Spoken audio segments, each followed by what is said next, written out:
Hei tēnei tau ka tū te rā o Waitangi me te rā whakamaumahara ki ngā hoia a te rā tapu. Heoi e ai ki te rōpū tōranga pū o Reipa, me tū kē e nei rā nui whakaharahara a te mane I muri mai. Kei a rā paera tāwhai ngā whakamārama. He aha te tino kaupapa o e nei rā nui whakaharahara. He rā whakamaumahara, he rā whakatārā nei. Koe nei te āwana o te heamana o te runana o Waitani I te hiahia o te timuaki o Reipa kia tū kēnā rangi o Waitangi me Anzac a te mane kaua a te rātapu. O tēnā te mea nui ki te maumahara te hainatanga me ngā hoia. Mēnā kia tai ngā whakaro o Reipa, te ahua nei ko huri ke te ahuatanga o e nei rā, hei rā harare, hei rā hakatā.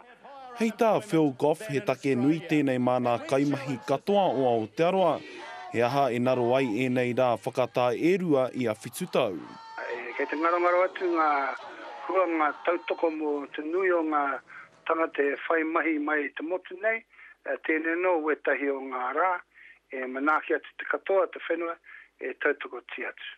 Enari hei tā pita, me whakanui e nei rā I nā rā e tika ana kaua I tētahi atu rā, kei naro te wairua me te kaupapa tūturu o nā rā.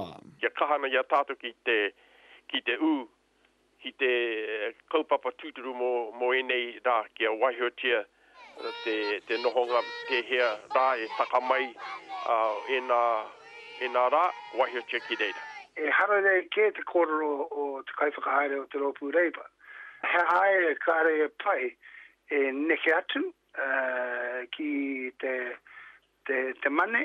Hei tā te pirimia a John Key e hara tēnei te take nui ki a rātau. Nō reira I tēnei wā kanoho tonu e nei rangi e rua ki te rātapu. Rā paera tā whai te karere.